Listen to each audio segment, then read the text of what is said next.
Yeah, all right. Let me get everything set up here. All right, what's going on, y'all? I'm back.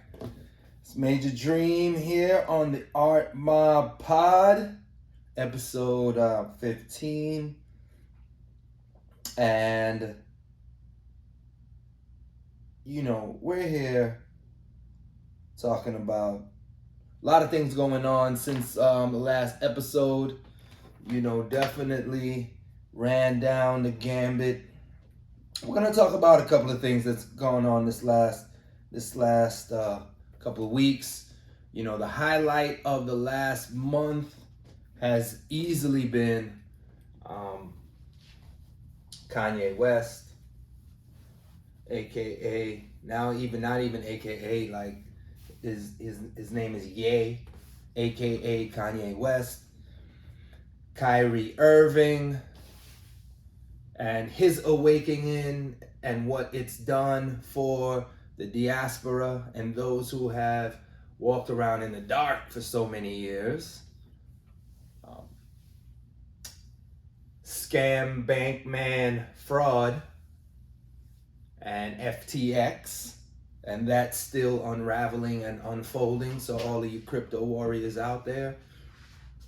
And the Caribbean, the diaspora, the elections coming up, how I see the next pivot for the Caribbean, and honestly, just what as a kid from the diaspora, as I like to say, I'm Jamaican.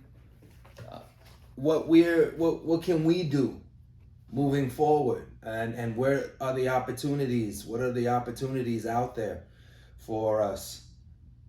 And yeah, man, we're gonna get it in. We're gonna get it in. So you know, welcome, welcome, welcome, welcome, welcome everyone to the Art Mob Pod. Woo!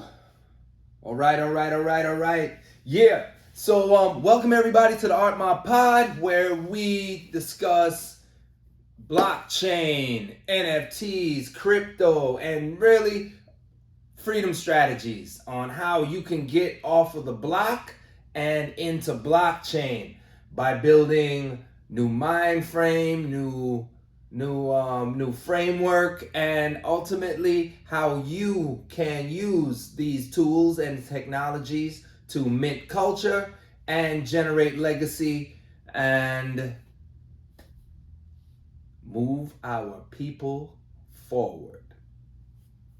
I am your host, Major Dream Williams, and I'm just a brother and a simple, humble servant of the Caribbean who has been in the crypto space since 2013.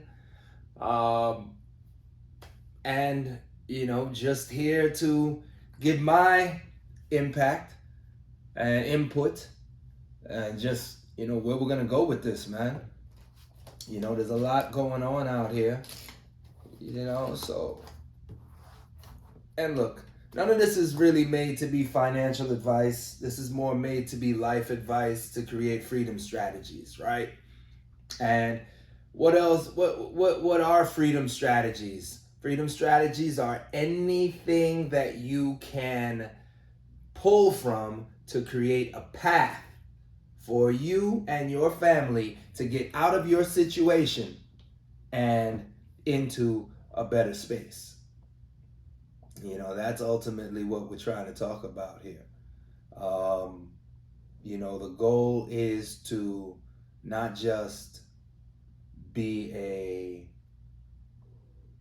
be an ultimately be a crypto nut or a gambler, but someone that can utilize these for what it is, tools to tools to make you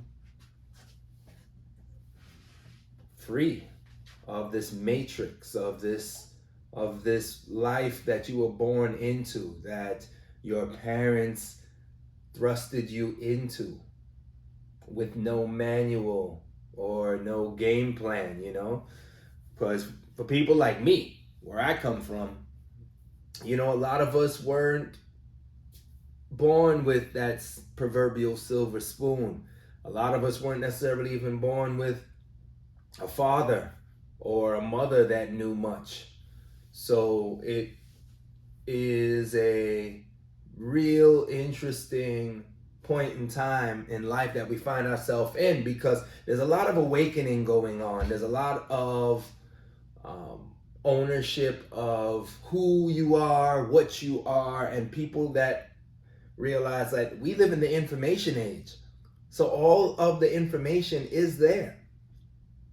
And when it takes you to a dead end, or it takes you to a fork in the road, or a multiple paths, guess what? You can go down all of those paths and find the information that you need to come back and really form your framework.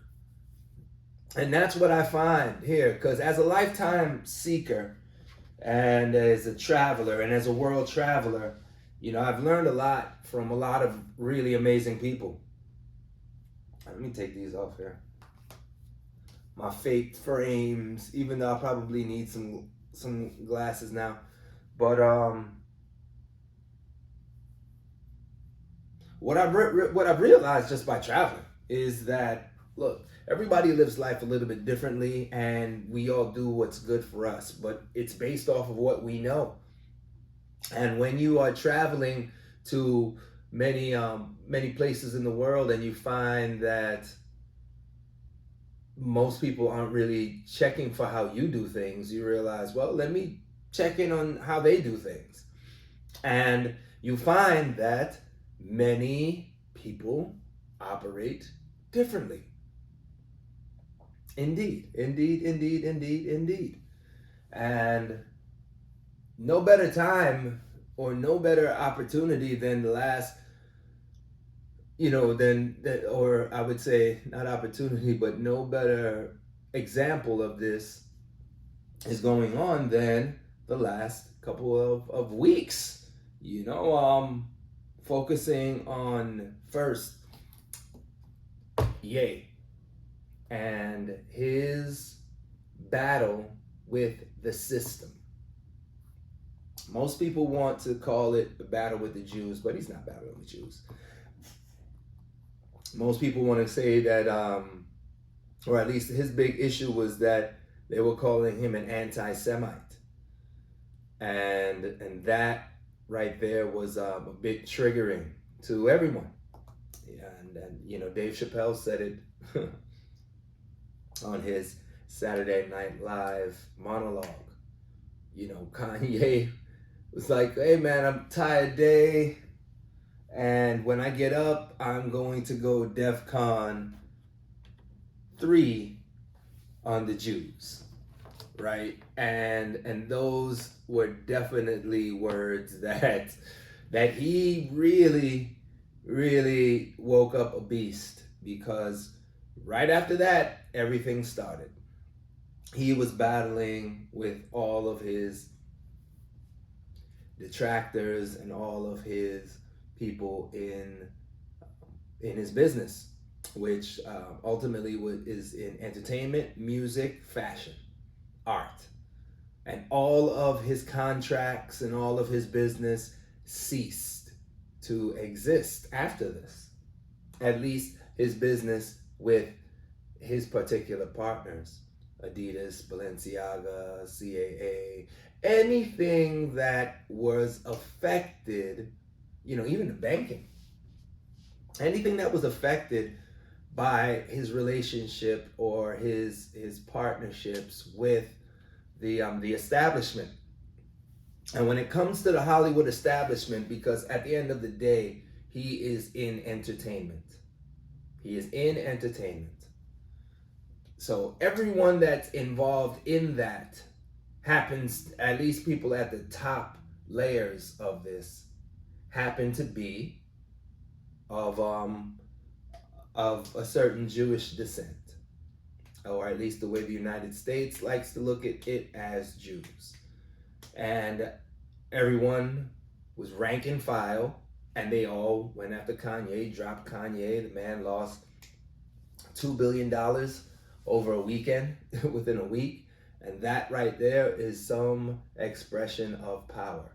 Now, one would like to say overall that the Jewish community here is very, they work together, they see the target, they form like Voltron, and they go after it. And that is extremely commendable, extremely commendable. That's something that, Ye spoke on Drink Champs, that this was what he was actually jealous of when it comes to the Jews. And look, you have to understand that Kanye's, Ye's move was definitely a calculated one, because here we are, hindsight.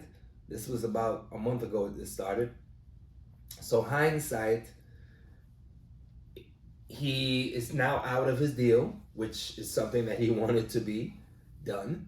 And so you look at it as it's something that was able to be used kind of against them. He went on a social media rant, and because all of these news reporters and such are also controlled by the dollar that they get paid and controlled by these systems, they followed suit. Nobody really went in to look at it, because one of the main takeaways of what Ye said was that, how can I be anti-Semitic when I am a Semite? And that right there went over everyone's head. And I tell you why. Mainly because people don't mint their culture. What has always happened is that when you're looking to take over a culture, the first thing that you do is destroy their libraries and their history. That way they would have to assume your history and get educated by you. So when we look at our existence in this world, or at least this part of the world, none of us have our own history.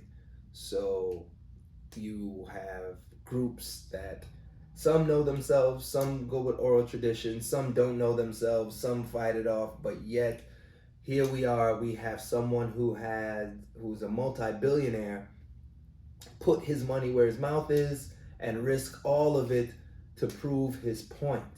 And look, no matter if you hate Ye or love Ye or how you feel about Ye, here we are when the dust is a bit settled, and we look at it and we see exactly what Ye is talking about. And if you can't see that, then you are part of the problem. Now, moving into our story about Kyrie. So now it's a nuanced thing. It's different because Ye was focusing on his business, his family, and over the years we've seen Ye make amazing statements that put him out there on a branch by himself. Now it just makes you look back at everything through a different frameworks, different set of eyes. Let me put on my glasses for this one. It makes you look at it with a different set of eyes. And that right there is the whole issue about it. It's like, now can you see it? So now let's pivot. So now we're talking about Kyrie. Kyrie's situation was a little bit different, but this is what is breaking the camel's back in real time. So Kyrie, if you don't know Kyrie Irving, who plays for the Brooklyn Nets, he's from the Bronx. He had lived in, I believe, Australia for years, went to Duke, but honestly, he is a point guard, all right? One of the top 5 basketball players to ever dribble a basketball, best point guard, NBA champion. He's that dude. Rod Strickland is his godfather, so you already know that hits close to home. But with all of that being said, Kyrie one day decided to retweet, not even tweet. he retweeted, which is super easy and simple to do. You guys have done that. You know, you see something, you look at it, you're like, whoa, okay, boop, retweet. You may not even read the whole article. You may not even do anything other than just say, okay, that looks like interesting, man. Yeah, let's throw it out there for the rest of us to see it, because the title of this documentary actually was a book, then turned to a documentary. It was called Hebrews to Negroes, Wake Up Black America. Which to me, as Black America, interesting. Let's what is this all about? Simple. And the team owner, Joe Tsai, he bought it from Abramovich, I believe. No, Abramovich was the football owner, European football owner. I forget what the Brooklyn Nets owners was, but Joe Tsai, new dude, bought it. He looks and he retweets Kyrie's tweet. He talks about Kyrie's tweet. So Kyrie only retweeted, and then Joe Tsai brought it up and brought the attention to this. So this is how it actually went down. And now everybody's coming at Kyrie, especially this one reporter. And when he went through it after the game, Kyrie's like, yo, how can I be anti-Semitic? Like, I know where I come from.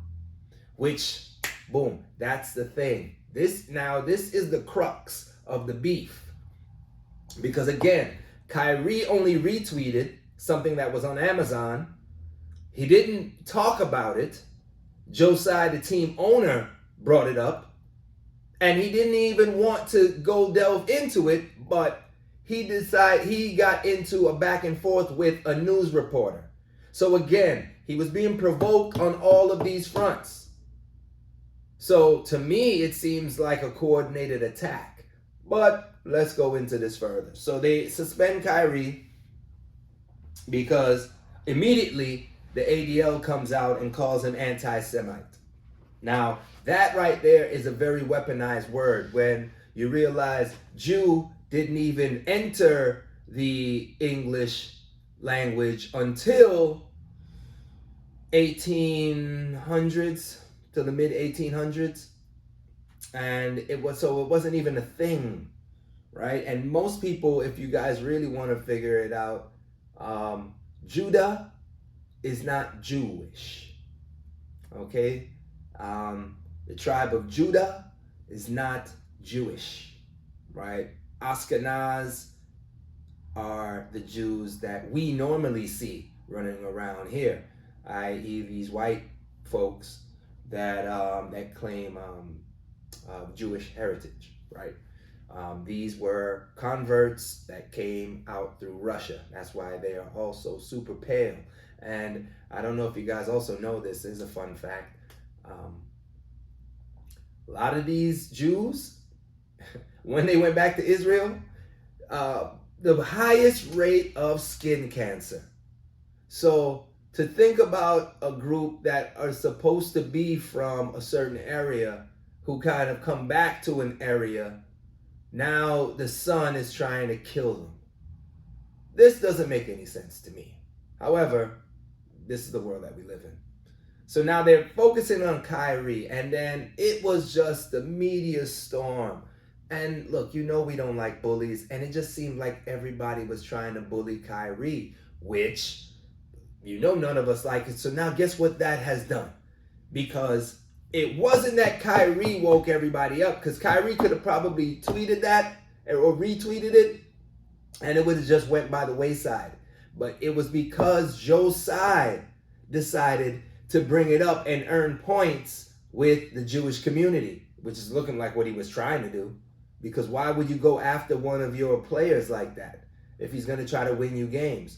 Or you felt that maybe Kyrie was earning too much money, so you were trying to do something to decrease his value. Any which way, this is the bed that you made, so now we're going to lie in it. So Kyrie was suspended for 5, 6, 7 games. They gave him a list of things that he had to do, one of which was give the ADL reparations, $500,000. They try to say that Kyrie was, and the thing is, it's like, people are not going to do the research. People are just going to go off of the, they're just going to go off of the, just going to go off of the hype. None of them didn't even do the research, didn't even read the movie, or read the book, or look at the movie, the documentary. The thing was that Hebrews to Negroes. And all it did was point to historical references that the African Americans, quote unquote, the African Americans, the blacks, we are, and not just the ones in the Americas here, we're talking about the ones in the Caribbean as well. And if you know, or if you listen to Rastas, you'll hear we are like Haile Selassie is the king of the Lion of Judah, right? Haile Selassie. So what does that mean? That means that there's the 12 tribes of Israel that were moved and sent on ships to the Americas as slaves, chattel, bounded by iron and beaten and ripped away from their mothers, ripped away from their